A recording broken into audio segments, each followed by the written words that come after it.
Welcome to Classic Paranormal, where we bring you true stories of the weird, strange, and otherworldly from works of literature from the past that time forgot.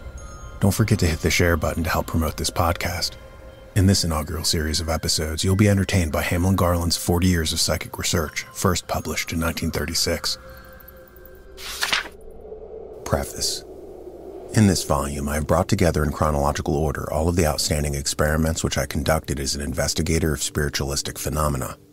Much of this material is drawn from official reports, letters, and addresses, but has been rewritten for the first time into a plain narrative of fact. It is as exact as my dated records, supplemented by my memory, can make it. The names of psychics are mainly fictional. As a man of 75, it seemed advisable that this chronicle should be put into definite form while yet I am able to revise and proofread it. The method is substantially the same as that which I employed in Afternoon Neighbors and Companions on the Trail. It is my psychic logbook, as roadside meetings and its companions form my literary logbook. All phenomena described in these pages are presented as something I saw, heard, felt, and weighed, and are given for the most part without regard to any prejudice. If these supernormal events are illusory, then all the events of my life are illusory. They happened, and I recorded them. I leave the reader to draw his own conclusions concerning their significance. Chapter 1. On Special Detail. In 1891, I was an aspiring young writer with an attic study in Boston, a novelist holding a keen interest in positive science. As a student of Herbert Spencer, I counted myself an agnostic and an evolutionist, but among my most loyal friends at this time was B.O. Flower, a mystic and an editor of The Arena, the leading radical magazine of that day. As a young man of about my own age, that is to say 31, Flower was my generous advocate. He had already published a number of my articles and stories, a fact which indicates his belief in me, as a fictionist at least. That he was a spiritualist I well knew, but we had never argued the matter. Like myself, he was a student of Darwin and had a special regard for Alfred Russel Wallace, who, though one of the leading evolutionists, had written in support of the spiritualistic hypothesis. One day, as we were chatting in his office, Flower said to me, "A group of us are going to organize an American Psychic Society with central office here in Boston. Nominally, there's an American branch of the English Society, but actually the organization consists of one man, Hodgson, the resident secretary, who does very little but draw a salary. We are determined on an organization which will do something in the way of experimental research. We want you to come in as one of our directors." Surprised and somewhat amused by this request, I protested that I didn't know a thing about such matters, and that my mind ran toward the positive sciences. "That's just why we want you," replied Flower.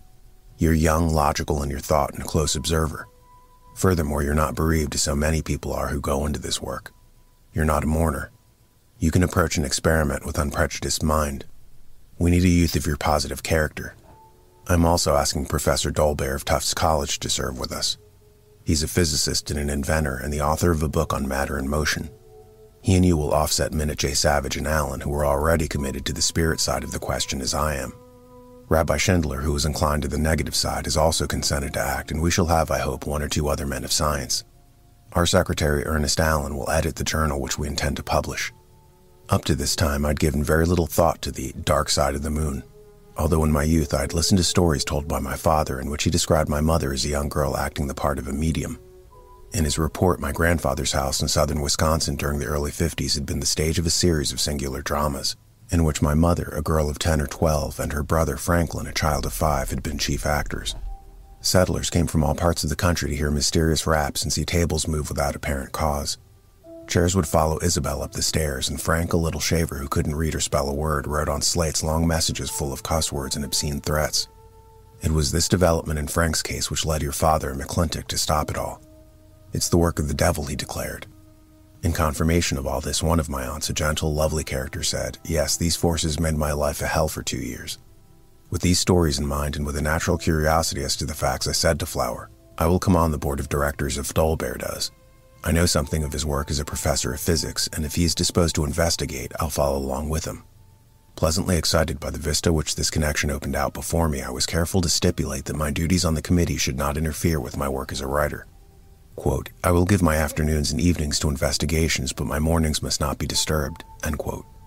To this, Flower agreed, and a few days later I met the directors and was introduced to them. The president of the society, Minute J. Savage, was a scholarly and highly respected Unitarian clergyman whom I had often heard speak and whom I greatly admired. Rabbi Solomon Schindler, another skeptical member of the board, was one of the best-known Jewish speakers in Massachusetts, a sturdy, scholarly man of German birth.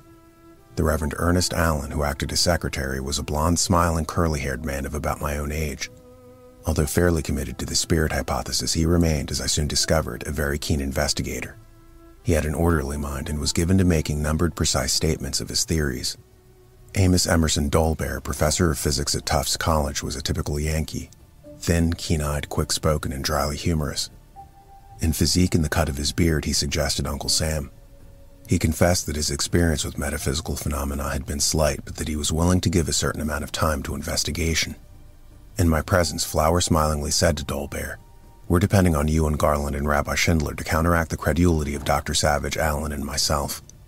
Dolbear's eyes twinkled as he replied, "I shall approach the doings of spooks as I would investigate any other alleged happenings in the physical universe. I'll serve the society to the best of my ability." This remark led Dr. Savage to name Dolbear and me as a special committee on physical phenomena, and in preparation for my duties I spent several days at the library going over the records of the English Society. I was surprised to find many concise and unbiased reports on scientific experiments with old-world mediums. Up to this time, I had read only a few copies of badly printed spiritualistic weeklies whose editors were in effect paid advocates. Their articles bored me. They smelled of darkened back parlors, and their extended comment often took the form of prolix essays in which spiritualism was a divine revelation, an assault on traditional Christianity. In short, spirit converse in America seemed to be still in the stage which had aroused Emerson's disgust and Hawthorne's grave doubt. Whatever the facts about mediumship, it is unfortunate in its historians, I remarked to Flower when I saw him next. I find that many of its advocates are savage critics of the established order. American authors, for the most part, keep clear of it. Howells touched upon it adversely in his Undiscovered Country, and Henry James has dealt with some of the dubious practices of mediumship.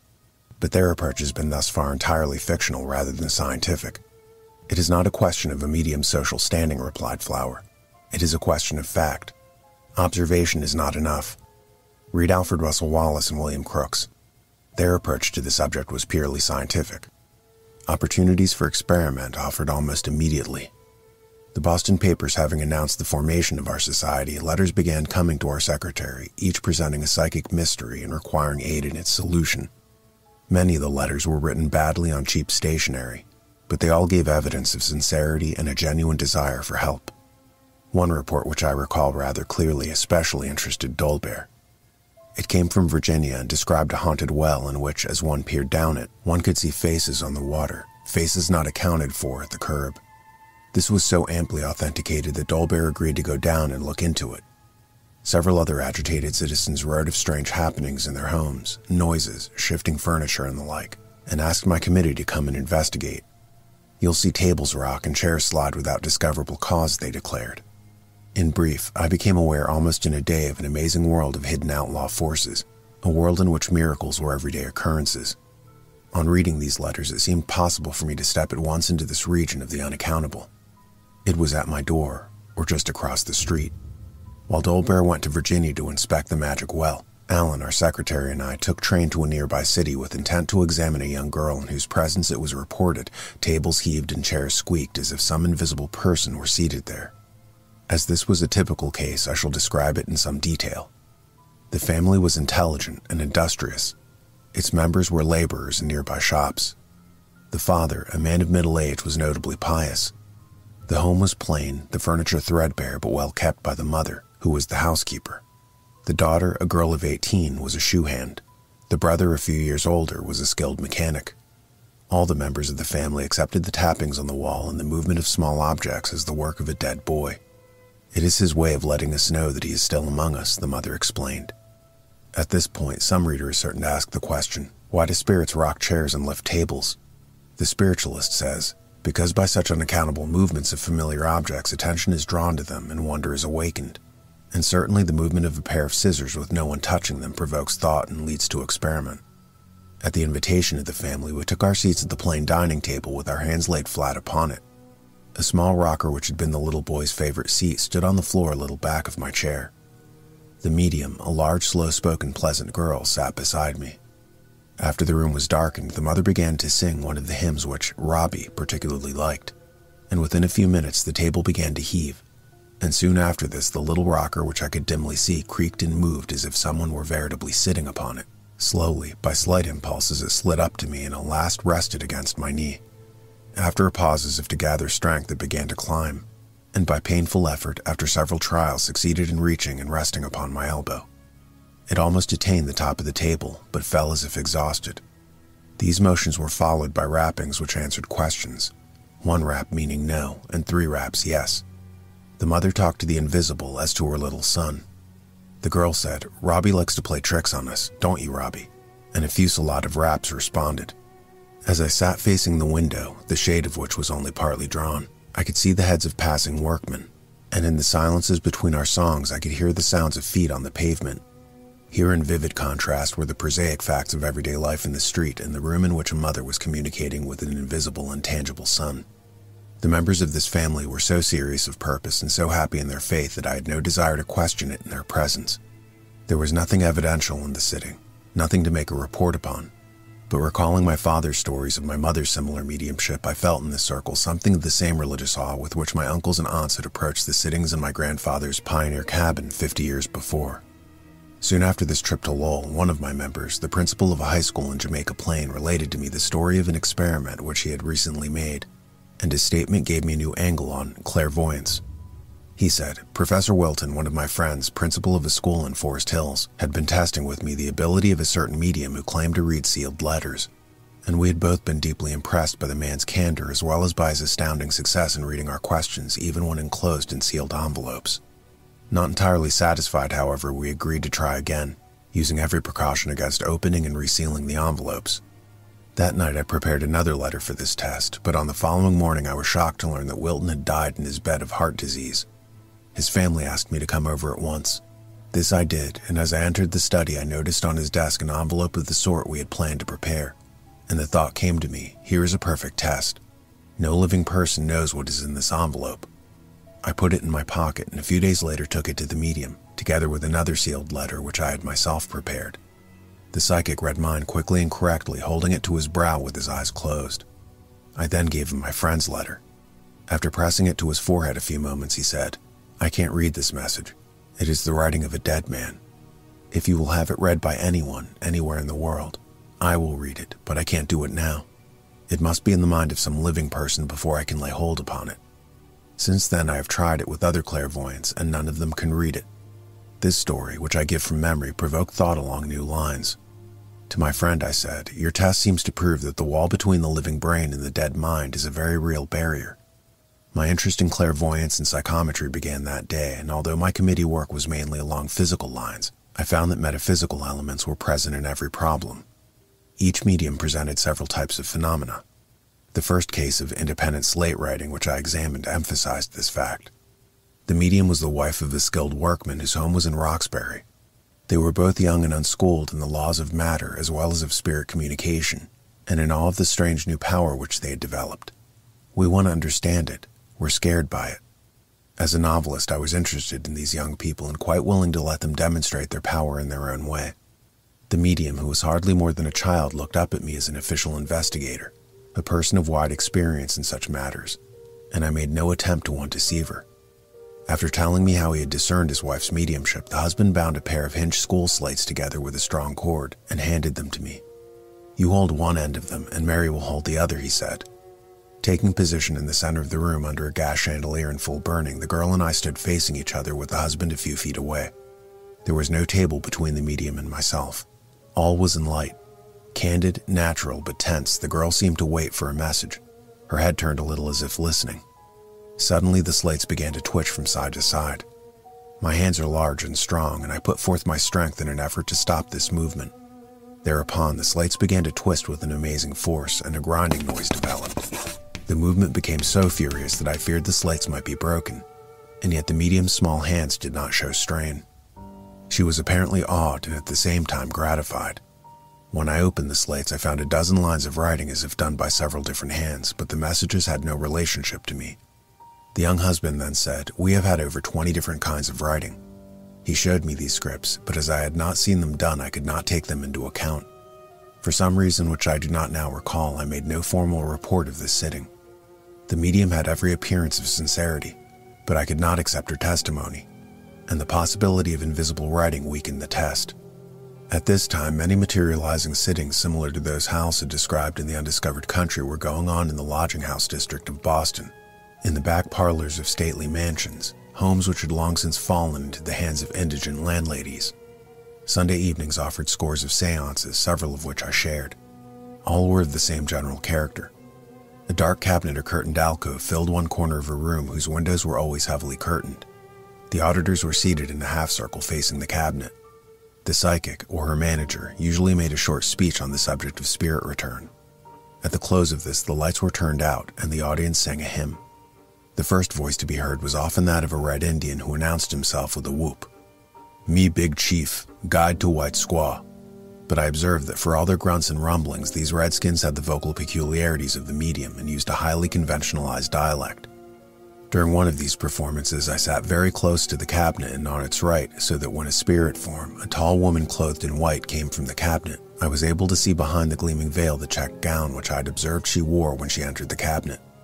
This was a typical case of materialization.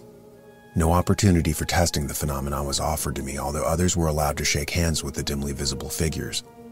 At another seance of this character, the medium, a very large woman who shook the floor as she walked, spoke with a strong German accent. And all the phantasms, even the American Indian guide, caused the floor to creak, and each one addressed me with an amusing mixture of broken English and illiterate German. In this sitting, as in many others, no one was able to call my name. Whatever their other powers might be, these spirits were not clairvoyant. Not one of them discovered that I was a research officer of the American Psychical Society. Nevertheless, in some of these sittings, the inexplicable happened. I was puzzled by certain mysterious lights which flashed upon the cabinet. Lights which did not seem to illuminate the faces of the sitters, nor to define the walls of the room. These flashes of white light left on me the impression of a door opening into a glowing chamber. Each was rectangular in form, a block of intense radiance of the same power at the bottom as at the top, which lasted but an instant. In the effort to detect the fraudulent item in these performances, I read widely in the literature of exposure. But much of this confident news reporting testimony was offset by the testimony of Editor Flower and by certain phenomena which I had myself observed. Some of these phenomena are genuine, I said to Flower, but they are so mixed with trickery that I cannot report on them. In the intervals of my writing, I continued my study of telekinesis, movement of objects without contact, and the production of phantasms. For my lecture tours carried me into many towns and enabled me to test many mediums. Dolbear as a professor had few opportunities to cooperate. My will is good, but my work at a college keeps me tied down, he explained. During a brief stay in Chicago, I carried out several very puzzling experiments with slate writing which profoundly interested me. They were such simple, compact, and far-reaching tests. One extremely valuable seance took place in the humble West Side home of a Chicago psychic, a middle-aged woman with a cheerful smile and uncultivated Western accent. The room was well-lighted and the hour midday. As we held somewhat similar political views, we were almost instantly in rapport, as the medium called it. Her actions, like her words, were homely and candid. Admittedly farm-bred, she made no pretense toward necromancy in dress or speech. "I just know I can do it. That's all I know," she declared. While distinctly on her guard, she made a favorable impression on me, and the phenomena, so far as I could discover, were without subterfuge. It is true that I used slates which she furnished me, but at no point was there opportunity for substitution, and before each test I examined them with care. Nevertheless, I secured on these slates answers to all the questions which I had written on slips of paper while she was out of the room. While waiting for the writing to appear, she told me that she and her sister could produce painting on a sheet of cardboard while it was held by a sitter above his head. I don't know how we do this. I only know that the paintings come just like I tell you. We believe the spirits do it. Spirits of artists. The messages which appeared on my slates were an answer to my questions, but were vague and of no value. All the mediums I studied at this time were careful to keep me at more than arm's length. And yet the more I saw of them, and the more I heard of their undiscovered country, the more readily I granted the claim that something worthy of careful study was at the bottom of their phenomena. I resolved to humor them, sympathize with them, and watch. At Flower's suggestion, I went to Onset Bay in July of that year, 1892. This was a seashore resort which, like Lilydale in New York, was almost entirely given over to spiritualists and spiritualistic programs. It was an amazing assembly. On doorposts of small cabins and pinned to the flaps of tents were signs which announced slate writer, materializing medium, clairvoyant, psychometrist, fortune teller, and healer. But to be quite fair, I found the campers a genial, kindly lot, homely and weather-beaten.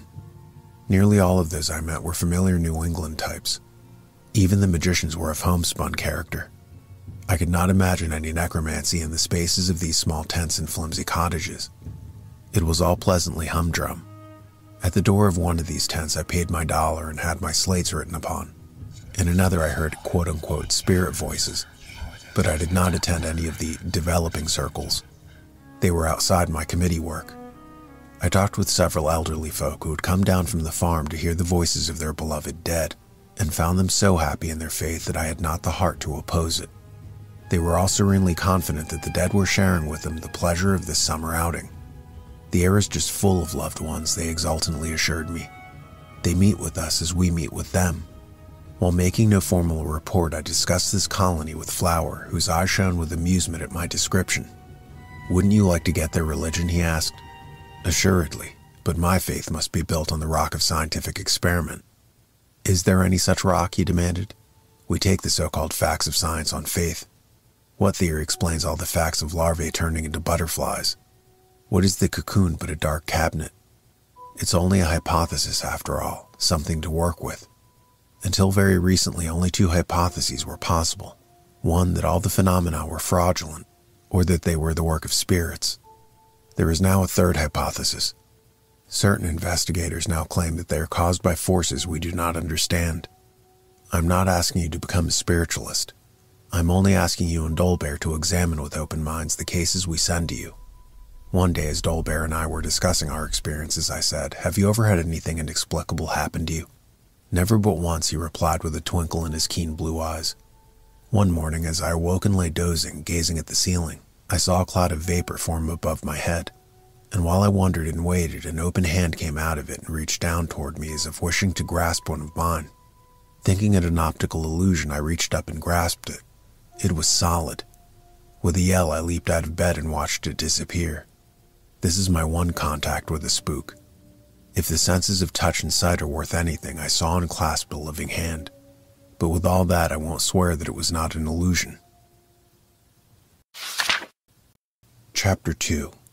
3 Slate Writing Mediums. Shortly after my acceptance of this commission, I went to Washington to do some literary work, and while there, I learned that the city had several psychic practitioners of wide renown, and I met several enthusiastic patrons of these magicians. One of these devotees whose home I visited was an old German physician who insisted on a minute examination of his records. His library drawers were filled with scores of slates, each of which bore a message from Napoleon, Washington, Lincoln, Shakespeare, or some other equally celebrated personality. I confess that it was a bit surprising to find Socrates and Julius Caesar writing messages in commonplace English for the benefit of an elderly citizen of Washington. But the good doctor had no doubts. "I have received these messages under these conditions," he declared. The very mystery of their origin confirmed his belief in their authenticity, and he took vast pride in the advice of Lincoln and Napoleon. We spent several hours going over these communications, which were on a very high level indeed.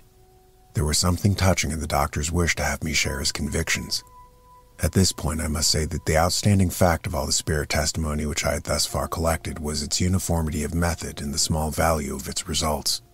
From the Banner of Light, I gathered that seances in Paris, London, and Chicago all followed the same procedure and reported the same outcome. No matter in what tongue the spirits spoke, their voices rose from the same conditions. For the most part, they were produced in the dark and addressed themselves to an odd circle of credulous sitters, many of whom were not only elderly, but bereaved and longing for a message from those who had passed on into silence. There were a few exceptions, however. Some investigators reported phenomena obtained in the light and under careful control. Certain of the conditions, however, led me to distrust these reports. Other accounts seemed reasonable and logical. Manifestly, we cannot expect to find ghosts on the dusty highway, nor can we catch spirit messages in the turmoil of city streets, I wrote to Flower. I am willing to grant that one must step aside into some quiet corner in order that the subjective side of life may manifest. But so much of all this testimony is dubious that I lose patience with it. I am amazed, however, at the widespread belief in spirit return. While in Washington, on another errand, I met a government official who had been a reader of the Arena from the beginning and was a member of our psychical society. He was himself deeply interested in scientific research and had joined our membership with a special approval of our purpose. In our first interview, he said, "I have in my household a medium of remarkable powers. She is my niece, a girl of about 16 years of age. I would like to have you see and test her phases." Having high regard for his character and his judgment, I went to his home and met the girl. I found her pleasingly normal in appearance. In her speech and manner, she was just an attractive schoolgirl, and yet she was able, so her uncle declared, to make a table float in the air and to produce mysterious lights and spectral hands. Without much confidence in the outcome, I followed the girl into the parlor and took a seat opposite her at a small round stand, whose top was about 20 inches in diameter. No one else was in the room, and a gas fixture was burning directly over our heads. Placing our hands on the tabletop, we waited, and almost immediately it began to move. After rocking about on its legs for a few minutes, it began to rise. "Stand up," I commanded. The girl did as I requested, and with both of us standing and only the tips of our fingers touching its top, the table rose completely from the floor and hung about 20 inches above the carpet. Pressing down upon it, I felt it resist as if it were floating on some thick, resilient liquid. It oscillated under my hands as if the power were applied from below and at its exact center. "Please step back from the table as far as you can," I then said. The girl did as I requested, and I could plainly see that both her feet were on the floor. The entire front of her dress was visible. Nothing of her person touched the table except the tips of her fingers. There was no doubt in my mind at the moment. The table was being lifted by an unknown force and was held suspended in the air for a minute, possibly longer. I had ample time for observation. We then placed a flat-stringed instrument on the table and turned out the light.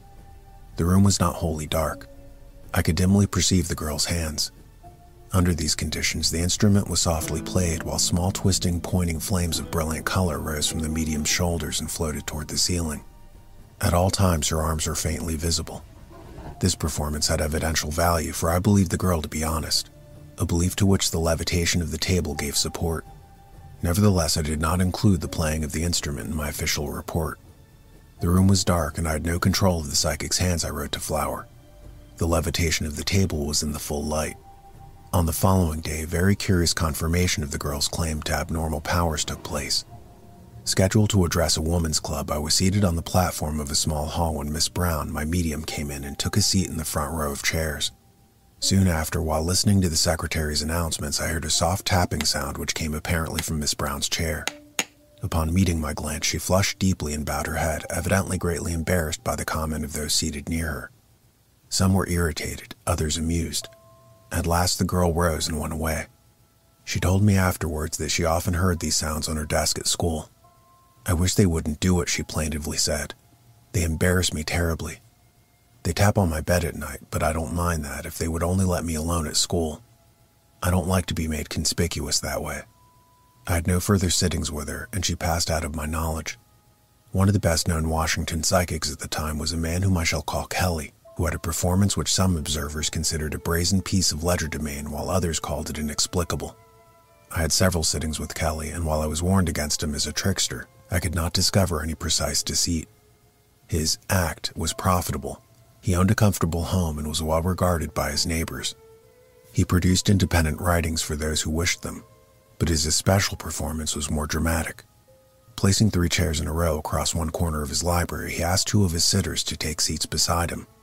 In front of them and himself, he then drew a dark, thick curtain which concealed his body and the bodies of his experimenters up to their chins. Behind this curtain and close behind his chair, he placed a guitar and a bell. His left wrist was grasped by the sitter next to him, and his right hand grasped that of the other sitter. Under these conditions, with both of his hands controlled as I recalled them, I saw, while sitting in the light, swift hands flickering above the curtains. I heard bells ring and saw the guitar rise in the air while being played upon as if by the use of 2 hands. I could not conceive how he could free both hands and play his instrument without detection. While I was the observer, a clumsy right hand came through the curtain and wrote on a pad which I held for it. The fingers of this hand were puffy and short, but mobile. A little later, the guitar climbed to the top of the curtain and peered over at me.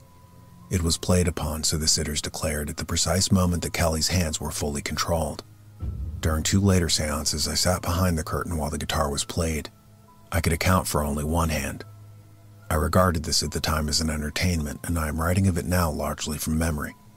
My feeling then was one of amusement, but I am now able to record the fact that this man continued for half a lifetime to earn his living in this way.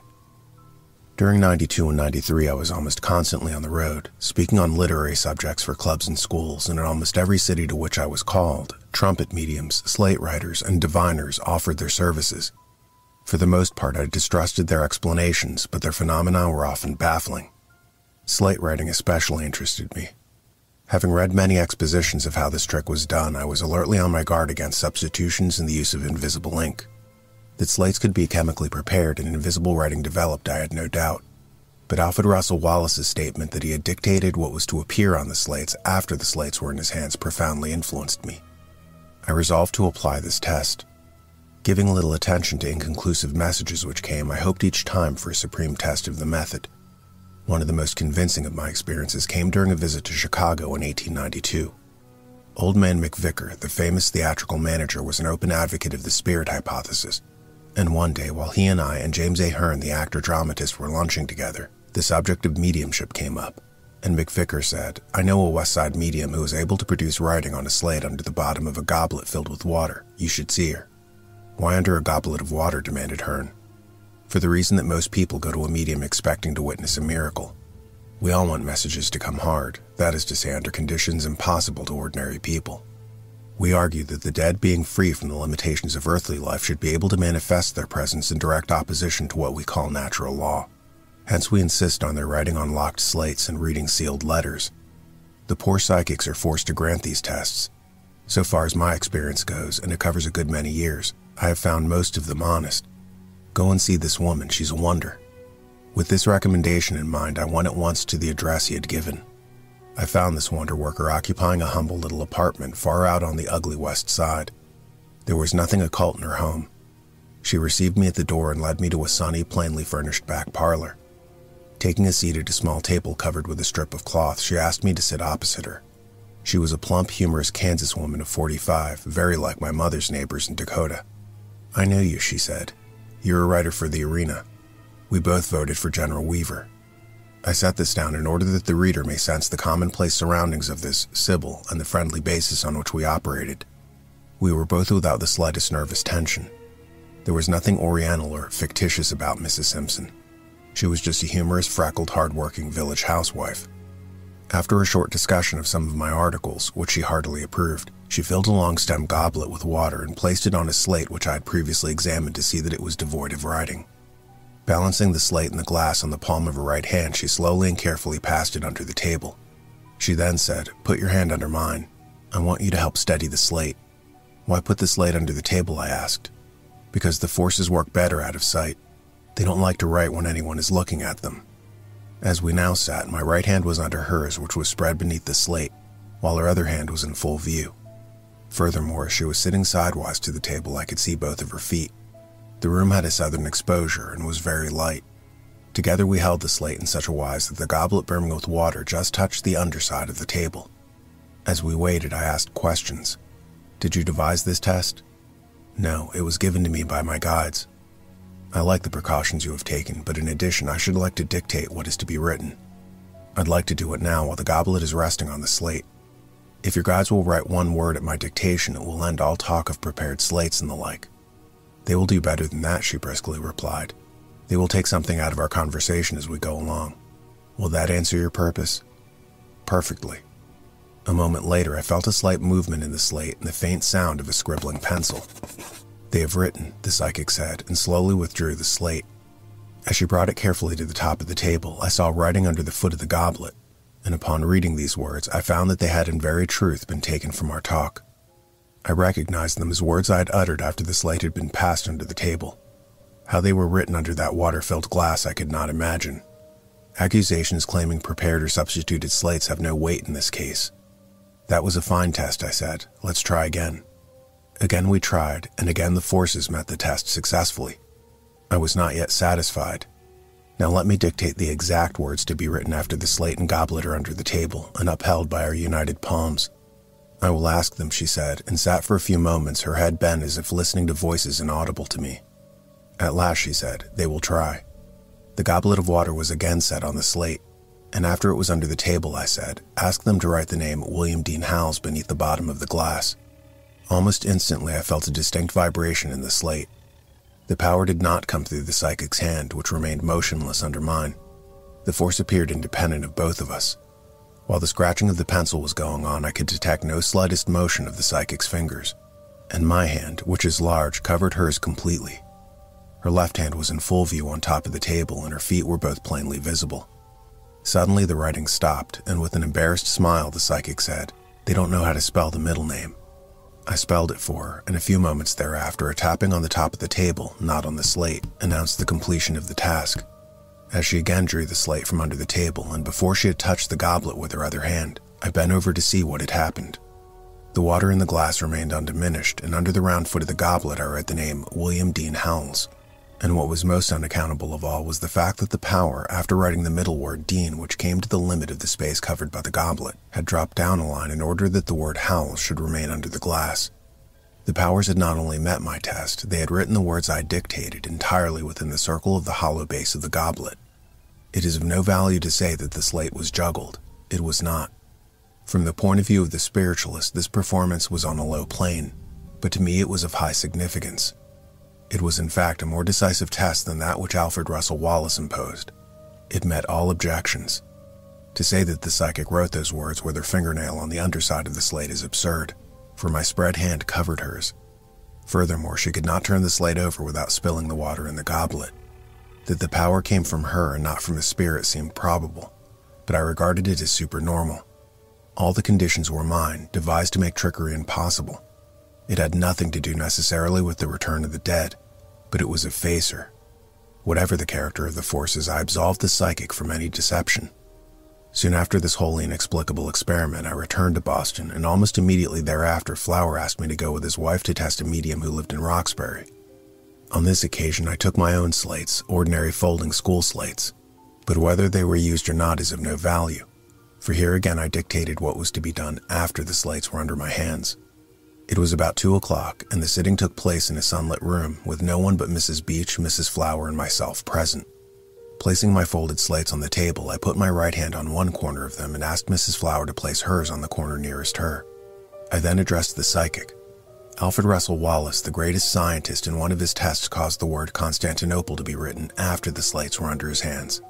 I am eager to duplicate his test. The psychic smiled and said, just as the Chicago psychic had done, "I don't believe they know how to spell that word." "Very well, I'll be content with anything. A straight line an inch long drawn on these slates while under our hands will be of the highest value." After listening for a moment to the invisibles, she smilingly retorted, "They say it is hard to draw a straight line." "Very well, draw a crooked one," I replied. "Draw a zigzag line like a stroke of lightning, or have them draw a circle, draw it in yellow." I wish to emphasize these several changes in my concept in order to show that no previous arrangement took place. "Whatever the results, they cannot be arranged," I said to Mrs. Flower. The psychic said no more. She fell silent and appeared to concentrate. Meanwhile, Mrs. Flower and I remained with our hands on the folded slates. Mine were not lifted for a single instant. That I declare. The psychic did not touch the slates. She remained seated on the opposite side of the table and a few feet away from it. Her hands were folded in her lap. She seemed relaxed, confident, thoughtful. We all waited patiently. The room, almost as homely as the Chicago woman's parlor, was without the slightest suggestion of conjuring. But no machinery, concealed or otherwise, could affect this test, for I had requested a definite result to be wrought while the slates were under our hands. At last we heard a tapping, and the psychic brightened as if in pleasurable relief. "It is done," she exclaimed, with a note of exultation in her voice. I opened the slates myself, and there, drawn in yellow crayon, was a small circle with a zigzag line like a flash of lightning crossing it exactly as I had dictated it. And under Mrs. Flower's hand in the other corner of the slate was a painting of a gaily colored bunch of pansies, a tribute to her name. Quietly, modestly, the medium had met my test. Several sentences in different script were on the slates, but they were of the usual sort, vague greetings which meant little. They were the kind of messages which could have been written beforehand. But that circle had been drawn after my hands were on the slates and strictly in accordance with my dictation. It was a definite, complete, and triumphant victory for the invisibles. That I was profoundly affected by this test I am willing to admit, but that it raised me in belief in a spirit agency I must deny. It was in keeping with all that I had read of the fourth dimension, as tremendous in its implications as the spirit hypothesis. It is all on record, for I went at once to the hall where the Psychic Society was in session, and there made a detailed report of it. a report which was afterward printed in the journal. In conclusion, I wrote, quote, "This confirms some Japanese experiments, as well as those of Alfred Russell Wallace, and it has created in my mind a conviction that the work of other mediums which I once believed to be fraudulent may have been equally genuine." End quote.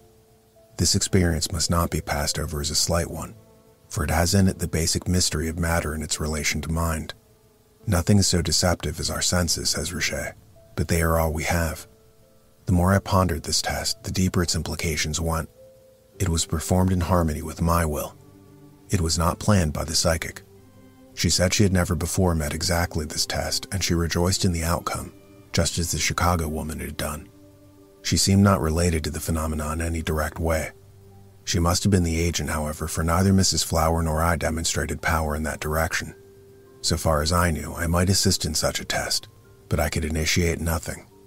At the same meeting, Rabbi Schindler, himself a doubter, related his experience. He reported that he'd obtained on a slate hung on a chandelier beyond the psychic's reach an answer in German to a question in Hebrew. The answer was in German with Hebrew characters, he added. His report and mine may be found in the Psychical Review of 1892. The most disturbing fact about these performances was their stark simplicity. These women had no confederates, no mirrors, no trapdoors, and no specially constructed tables. They operated amid prosaic surroundings. They were not shrewd people. They were comparatively simple, unlettered folk, earning a few dollars by sitting in their parlors and working miracles apparently without effort on their part. They were a confiding lot. Once they came to believe in my sincerity of intent, they lent themselves to my experiment readily, and my attitude toward those I had doubted changed. I began to think along new lines, lines which Dolbear in his new book had projected.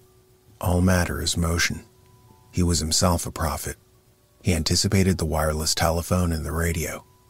He listened to my reports respectfully, but made no comment other than to say, "I hope some such experiences may come my way."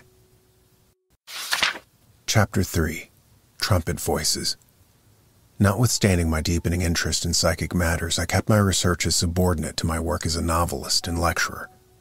My talks on local color and fiction and other literary and aesthetic subjects were an occasional demand, and as the arena which made frequent mention of the activities of the American Psychical Society referred to me as one of its officers, I began to encounter, at the close of my addresses, auditors who were much more interested in me as an investigator than as a man of letters.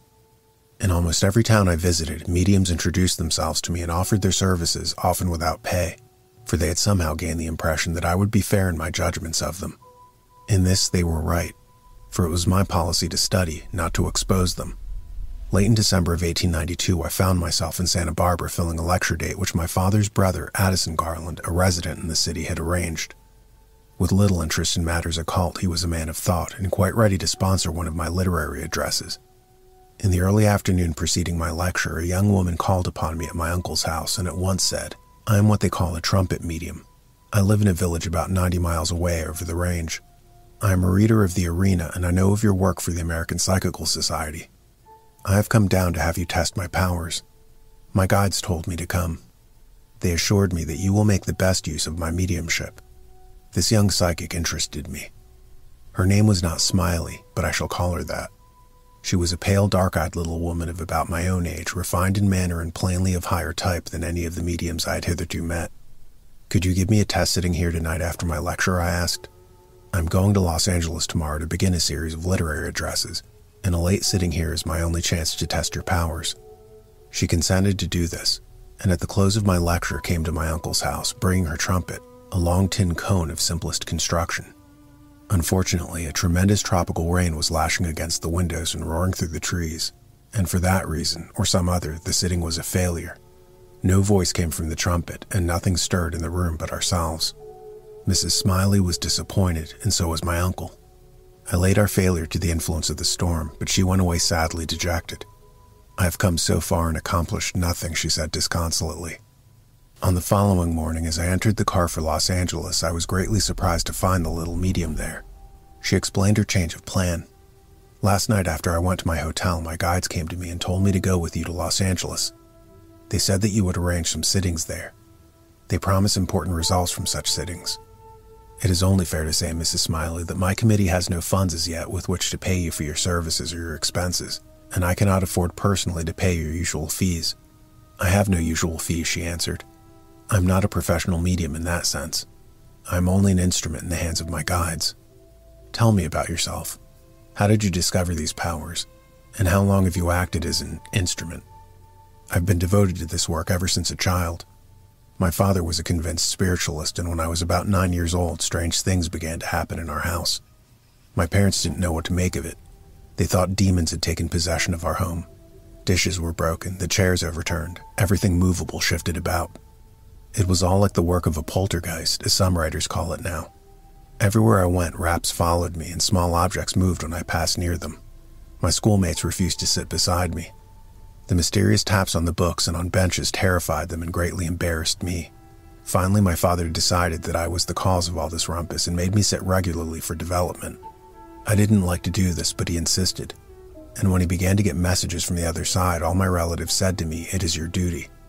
They used to tie me and confine me in every way, experimenting with me for hours at a time. It was all very tiresome to me, but I couldn't help myself. I was only a child of 10 or 12, and I was overborn.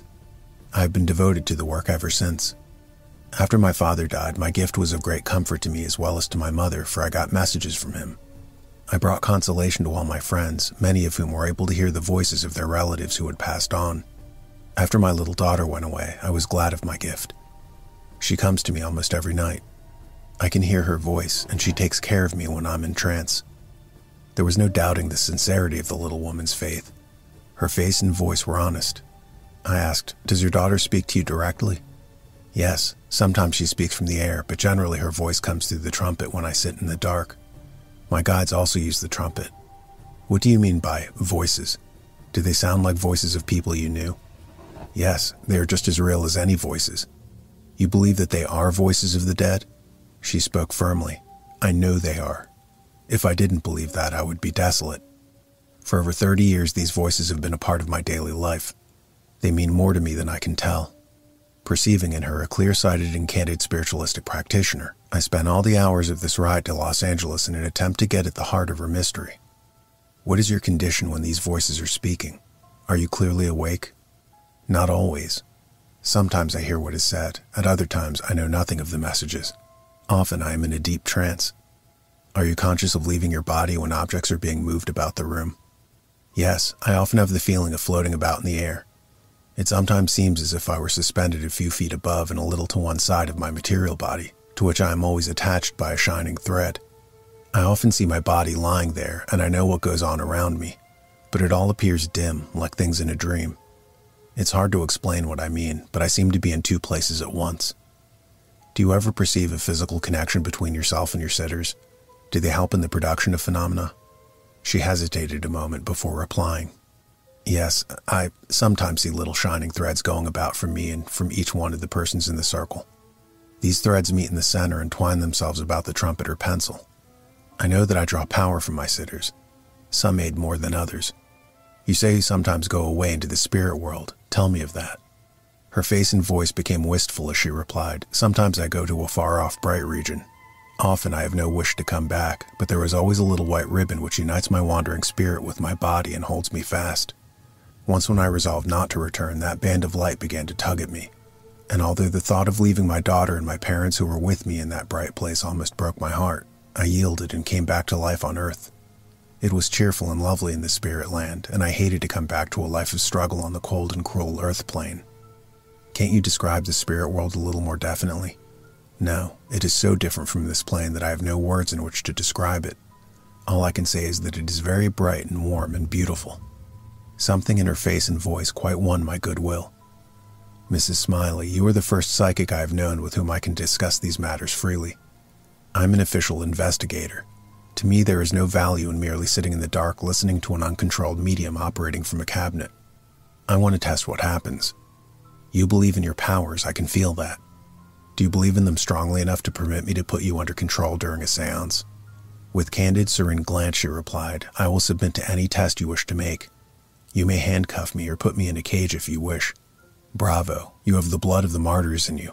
I wish I could ask you to come to Boston and sit for the directors of the Psychic Society, but I can't take the responsibility.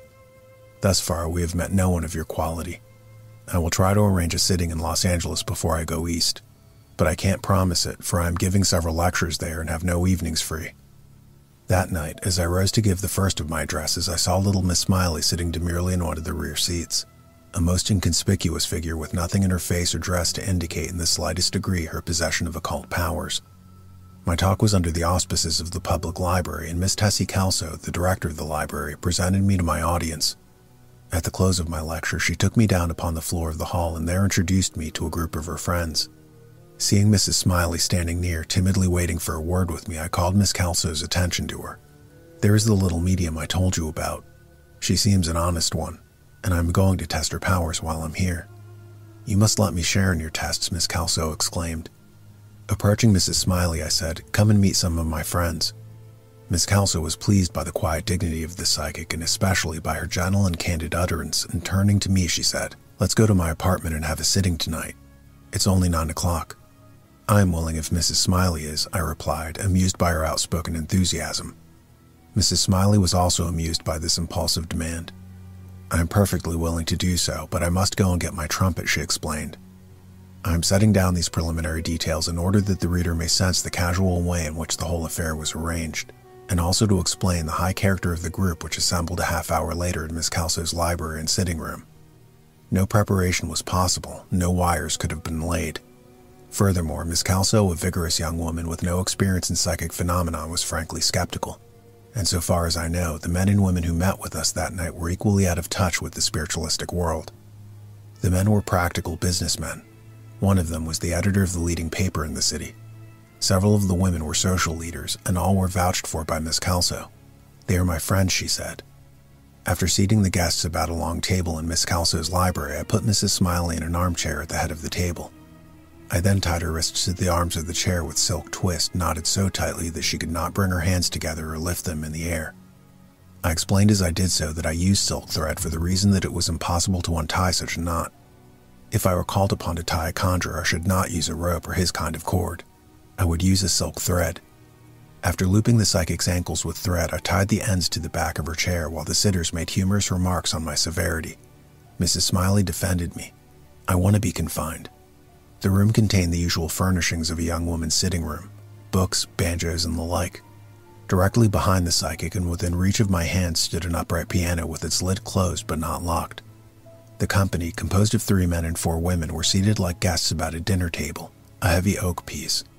On the end near me I placed the trumpet, a tin cone about 2 feet long, together with some paper and pencils. The horn stood on its larger end about 3 feet from the medium, who was on my left. It was about 10 o'clock when we took our seats and Miss Kelso turned out the lights. Miss Otis, who sat at the psychic's left, rested a hand on the psychic's wrist, whilst I was in touch with her right hand. But I will not say that I was touching her at all times. I trusted to the silk twist. For over an hour we sat in the darkness while I told stories of my previous experiments in order to pass the time. Nothing happened, nothing moved for nearly 2 hours, and I was just at the point of giving up the trial when a faint sound came from the piano as if the strings were being timidly plucked. The sound came from the inside, from the strings, not from the action of the keys. This interior twanging kept time while we sang Annie Laurie and other familiar melodies. I do not know what the other sitters thought, but I was astounded. We then removed our hands from the table but kept them clasped, making a circle broken only at the psychic's end of the table. Lifting my hand from the psychic's wrist, I told Miss Otis to do the same. "I am willing to trust our faithful silk twist," I said. As we sat thus, a drumming sound came from the table and later upon the trumpet. To show that this sound was governed by intelligence, I whistled a tune to which the invisible hand kept perfect time. This sound changed to a sharp ticking. "It sounds as if made by fingernails," I remarked. Almost instantly, the trumpet was smitten as if with a palm. The invisible agent wished, apparently, to prove that he had a complete hand. While we waited, commenting on these inexplicable happenings, the trumpet was heard to rock on its base. Soon it rose in the air, and a few moments later dropped to the floor. From this position it rose and took its place upon the table as before. This action was entirely out of reach of the psychic, I said to the other sitters. This movement of the cone was followed by the sound of writing, apparently on the pad in the center of the table. "Whoever is doing that writing, speak up," I called out. It was not Mrs. Smiley. I am controlling her hand. When the trumpet rose again, I distinctly heard a whisper which seemed to come from its larger end. The lady opposite me said, "I hear a whisper. It says, 'I am with you.'" Another clear whisper followed. "I came with Mama," were the words. A name was then whispered to Mrs. Spencer, who recognized it as that of a relative. While this was going on, I put my ear as close to the psychic's lips as I could, listening intently. I heard no sound indicating movement on her part. Apparently, she was in a deep, motionless trance. The whispering was now directed toward the sitters at the far end of the table and was not audible to me. So far as I could detect, the words did not originate at my end of the table. They were plainly heard by those seated at the other end of the table. Several direct communications were thus delivered, and the names of the invisible speakers given. At last, the mouth of the trumpet was apparently directed toward me, and a peculiar, hollow, breathy, inarticulate whisper came from it. Attempts were made to utter a name, but I could not distinguish it. "Won't you write it for me?" I asked. "I will try," replied the invisible from the cone. A little later, I heard quite clearly a man's voice from the cone. "I have written, but the writing is very miserable." Various raps, rustling, and drummings followed. I was tapped once upon the knee. I commanded the cone to touch me upon the right shoulder. This was done. I was touched very softly on my right cheek by the small end of the trumpet. This is highly evidential, for not only was this the cheek farther from the psychic, but the trumpet at my request had been reversed. The large end was over the table and several feet from the psychic's hands. The gentle precision of its touch was amazing. The cone then touched me on my right breast, partly under my arm, a spot impossible for the psychic's hand to reach even had it been free. At my request, the trumpet was then raised high in the air and drummed upon while in that position, 3 feet above and away from the psychic, a performance requiring 2 hands. I asked the sitters to observe that to do this, the psychic would need to occupy a standing position and have the use of both her hands. Immediately thereafter, the pencil and paper were lifted and thrown upon the floor, and the table strongly pushed farther away from the psychic. Seizing the opportunity for a still stronger test, I then said, "Put the pencils and paper back on the table." This was done instantly, an amazing phenomenon. It was simply impossible for Mrs. Smiley to stoop and find these objects in the dark. If deception is charged, it must be against one of the sitters, not against the psychic. This test closed the sitting. On relighting the room, we found the psychic exactly as I had fastened her. Indeed, the silk was so deeply sunk into her wrists, which were badly swollen, that I was obliged to insert the points of the scissors with care. I called attention to this fact. She could not have lifted her wrists an inch from the chair arm, I declared. The persons present were all well known to Miss Kelso, and as they had all sat with clasped hands while the final tests were made, I was disposed to absolve them of any complicity. Aside from 1 or 2 who were greatly excited by the wonder of the experience, they were all alert and decidedly doubtful. Much laughter and joking characterized the evening. Some of them, however, confessed to a complete change of attitude. Notwithstanding the bonds of the psychic, 1 or 2 thought she might have moved her chair forward and obtained control of the trumpet, but all admitted the insoluble mystery of the sounds coming from inside of the closed piano.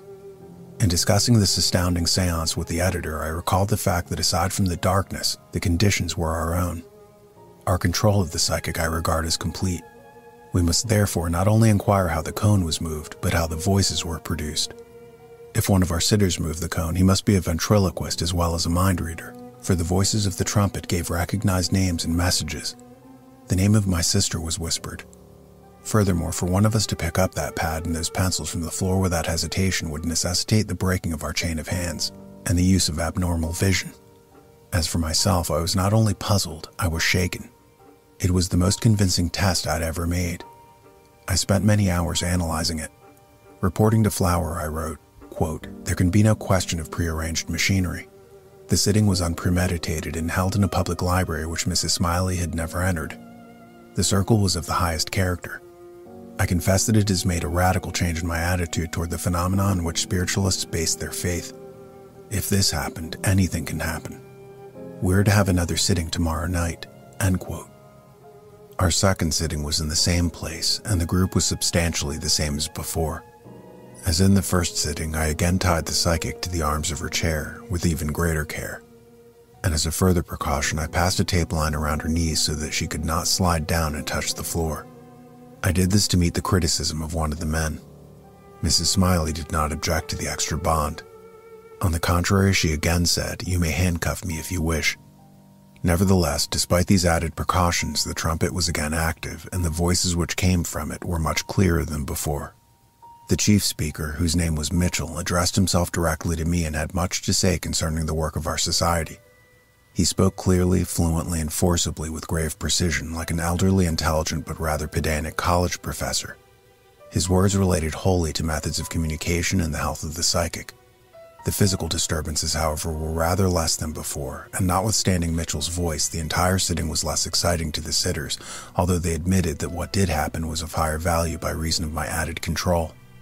Some of the women professed belief in the personal messages which they had received, and the words of Mitchell were clearly heard by all. His utterance was at times almost pure tone. "Who is Mitchell?" I demanded of the psychic. She replied, "He was a friend of my father and a brother of O.M. Mitchell, the astronomer. He has been one of my chief guides for many years. He is greatly interested in your society and tells me to cooperate with you in every way possible." There was something so candid, so patient, so compliant about the little woman that the entire company was won to a genuine liking and respect for her. All agreed to meet again at my call. On the following day, I went with Mrs. Smiley to have a daylight sitting with another sensitive who had expressed a desire to meet me. Her act was the one called impersonation, and I found it rather moving. After sitting for a few moments in the ordinary light of her little parlor, the psychic rose and with her hand on her thigh limped painfully about the room as if seeking a book or paper, talking meanwhile on some literary topic. No name was given, but I at once recognized her action as a very clever reproduction of the walk and gestures of Walt Whitman. This had no great evidential value, for she may have read the account of my visit to him. I could not think she had read this, but it was possible that she had. On the same day, I went to the home of a woman in Pasadena to see some paintings done while entranced by her Swedish housemaid. They were amazingly intricate drawings in black and white, each representing some philosophical or ethical subject, all circular in form and divided into light and dark sections. One which I vividly recall was filled with hundreds of faces, and most amazing of all, these faces were so drawn that the lines on the light forms served as outlines of the dark forms. It was as if the artist had produced each picture according to a fixed pattern to show that the impossible could be wrought by spirit aid. They were done, I was told, almost instantly. I did not see the girl, and I give her mistress's statement as she made it to me, merely as another of the incredible forms which mediumship is able to assume.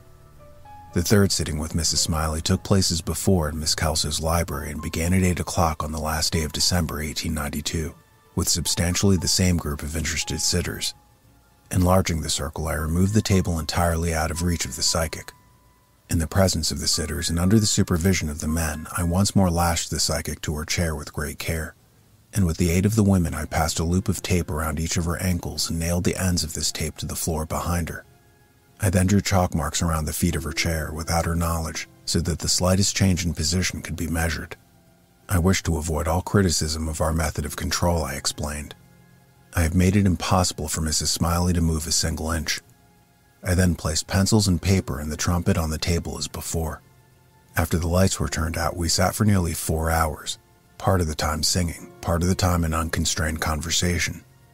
Mrs. Smiley was pathetically concerned by this failure of the phenomenon, and I, feeling sorry for her, was about to break the bonds when a faint tapping began, apparently on the top of the piano which stood as before at the back of the psychic and within easy reach of my hand. In answer to my query, "Are we sitting right?" the invisible hand tapped once, an emphatic no, and at command of this invisible I changed places with Mrs. Spaulding, taking a seat on the psychic's left and a little back of her so that with my right hand I could easily reach the piano. This is one of those small changes which appear to be important to the invisibles, or to the psychic, for immediately thereafter a soft drumming came on the top of the piano. The drumming was about 2 feet back of the psychic and a little higher than her head. "I cannot see how she is able to produce this with her bound hands," I remarked. At my command, these invisible fingers drummed in time to my whistling. Suddenly this drumming ceased and the strings of the piano twanged as if to invite a test. The cover of the instrument was down, and reaching back I laid my hand on it and called out, "Ladies and gentlemen, the cover of the piano is closed and my right hand is upon it. The psychic has no physical connection with it. It is a clear case of telekinesis." In order to show that this sound could not have been caused by the jar of passing streetcars, I then said to the invisible one, "Keep time to my whistling." This he did. I whistled Yankee Doodle, and the twanging kept perfect time to every note. I then said, "Strike softly," and this it did. "Sound on the treble," I commanded, and this was done. "Now sound the bass strings," I said, and my command was obeyed. Calling the attention of the circle to the fact that the sound did not come from the keys but from a twanging of the strings, I said, If the piano cover were open, which it is not, those sounds could only come from a hand picking at the strings. It is of no value to say that the piano was wired, for we had this effect at our first sitting, which was arranged at the close of my lecture. Furthermore, I dictated what was done. Besides, you all know that Miss Calso and I examined the piano. It will not do to say that a cat or mouse is on the strings, for they would hardly keep time to my whistling Yankee Doodle. At this point, the force left the piano and fell upon the table. "Mitchell, move the table still farther out of the reach of the psychic," I commanded. This the force did while we all sat clear of it. And while in this removed position, a bell in the center of the table was rung at a moment when all hands were clasped. Drumming on the cone followed. It was possible to recognize the tunes intended. Yankee Doodle and other ballads were characterized. This led me to say to the invisible performer, "You must have enjoyed topical songs while here on Earth." Instantly from the trumpet came a clear, strong whisper, "I do now." From this time forward, whispering voices were heard coming from the trumpet as it floated about the circle. Two of the voices were so strong in tone that I could distinguish them as individual utterances. One of the speakers was a brisk, jovial, not too intellectual young man who gave his name as Wilbur. The other was the very precise, rather ponderous and oratorical Dr. Mitchell, who had spoken to me on the previous night. His speech was cultivated but old-fashioned. The third voice, sweetly clear, was apparently that of a little girl who said her name was Maudie. Just at this moment, the clamor of bells and horns announced midnight, and Maudie asked, "What is all the noise in the street?" "It is the coming of the new year," I replied. "Oh yes," she exclaimed, "I remember." This was curious but not evidential, for this voice seemed to come from the psychic, and she may have momentarily forgotten that it was New Year's Eve. Sometimes Maudie used the trumpet, but at other times she seemed to speak from the lips of her mother. "Maudie is my little daughter," Mrs. Smiley had told us. "She looks after me and helps me in every way possible." In an interval between the speaking from the trumpet, I asked that the small end be placed against the temple on the side away from the psychic. This was done. At my request, the sitter on my left, entirely out of reach of the psychic, was touched gently with equal precision. I asked for these demonstrations as added proof of her telekinetic powers. Just before the little girl began to speak through the cone, Mrs. Smiley, who up to this time had been awake and perfectly normal, began to breathe heavily, and a few moments later became deathly still. She failed to reply to my question, and so far as I could test it by putting my ear to her lips, her breathing stopped. The voice of the little spirit, Maudie, was a curiously sweet, silvery replica of Mrs. Smiley's voice, and she had the same manner of speech. And yet, while not a sound came from the psychic's lips, Maudie spoke. The voice appeared to be entirely dissociated from the psychic's organ of speech. The childish voice said goodbye, and after turning on a dim light, we all sat for a few minutes waiting for the sleeper to awake. At last she began to breathe again, and in a faint voice asked for water. I did not cut her bonds till the full light was turned on, and I was conscience-stricken as I watched her helplessly drinking from a glass held to her lips by Miss Calso. I called the attention of the group to the fact that the chair had not been moved a hair's breadth, and that every fastening was unchanged. They are precisely as I tied them. The threads are not broken but deeply embedded in the skin of the psychic's swollen wrists. It was necessary to chafe her hands and arms to restore the circulation and obliterate the creases which the threads had made in her flesh. She seemed weak and a little dizzy, but soon recovered her ability to walk. Under the conviction of the moment, I said to some of the sitters, Mrs. Smiley did not lift her hands 1/2 inch from her chair. She was at all times out of normal reach of the table, the cone, and the piano. She could not reach the lid of the piano, far less pluck its strings, for it was closed and my hand was on the cover. In fact, no one in this room could have touched those strings. If we had obtained no other phenomenon, the twanging of those strings at my dictation remains of greatest value. Some of us might have uttered the whispers, but no one could twang those strings. To suppose that some one of us was the trickster involves the collusion of two others, those who held his hands. No one could enter the room, for the slightest crack would let in the light from the hall. Whatever happened here tonight cannot be referred to any fraudulent action of the psychic. The more I reflected upon these sittings, the more amazing they became. Here was a psychic of pleasing character, intelligent, candid, self-sacrificing, just the person for the American Psychical Society to see. All the other mediums I'd met up to this time had been suspicious, elusive, on guard, refusing to be put under test conditions, whereas Mrs. Smiley, convinced of the spirit agency of all phenomena which took place in her presence, was not only willing but eager to put herself in my control for any number of experiments, and without pay. She frankly said to me, "I want to convert you." To this I replied, "I must be honest with you. I do not believe in your guides, but I believe in you. I am quite certain that you are not consciously fraudulent, but these phenomena may come from your subconscious self, from me, or from all the sitters acting together." She was visibly saddened by this candid statement, but remained unshaken. "My guides will prove themselves to you yet. I would go to Boston if I thought I could bring that about. If there is a possibility of your coming east," I hasten to say, "don't fail to let me know. A series of sittings with you on the part of our directors would have enormous value to our society." At this point, I should like to take the reader back over the course of these 3 sittings and call attention to our lack of tension, of nervous exaltation, and to emphasize the naturalness of every phenomenon. The playing of the closed piano did not seem the revolutionizing thing that it really was. It was done so quietly, so humorously. The performer not only knew the tune Yankee Doodle, but rejoiced in it. He was obliging. He did exactly what I asked for instantly and cheerfully. He was no angel come from heaven or hell to do my bidding. He was one of the circle. All the other sounds and movements were equally commonplace, in a sense. I may say further that what was true of this sitting was equally true of others. I was not out to expose mediums, but to study them. I was not creating in my own mind, or in the mind of others, clouds of necromancy. I did not regard Mrs. Smiley as a marvel of fraudulent skill on whom I was to expend my supernal craft as a detective. I considered her for what she was, a commonplace little woman who had a peculiar endowment. What this endowment was I could not define, and for the moment made no attempt to explain. I merely wish my readers to clear their minds of any emotionalism and all thought of elaborate machinery of magic. What happened seemed as normal and as mysterious as popping corn. At this time, 1892, I had no knowledge of any other instance of a closed piano being played by invisible fingers plucking the strings, but later I came upon precisely this phenomenon in Alfred Russel Wallace's book. He gave a page to a description of it. He did not remark upon the twanging of the strings, but to me an added absurdity lay in the fact that the invisible fingers found it easier to grasp the strings than to strike the keys. There was no explanation of this performance. As I dictated the action of the force at work, no question of a rat or cat on wires can arise. Here again the motive, so far as a motive is brought into it, was to astonish us, to puzzle us. It had no relationship to spiritual consolation or instruction. It was the action of a puckish intelligence, a poltergeist as the Germans call it. You've been listening to Classic Paranormal's reading of 40 Years of Psychic Research by Hamlin Garland. This was merely the first installment. Be sure to click into the succeeding episodes until the book is complete. Until then, followers of the freaky, aficionados of the afterworldly, connoisseurs of the creepy, stay spooky.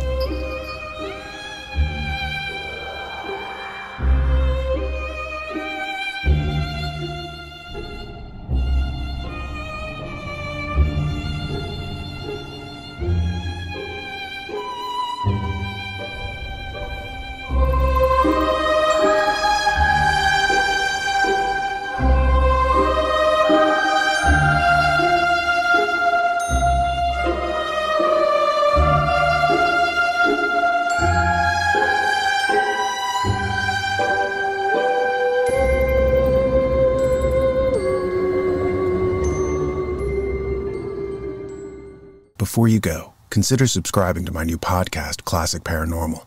It's a clearinghouse for lost real-life accounts of true ghost stories. It's found on Apple Podcasts.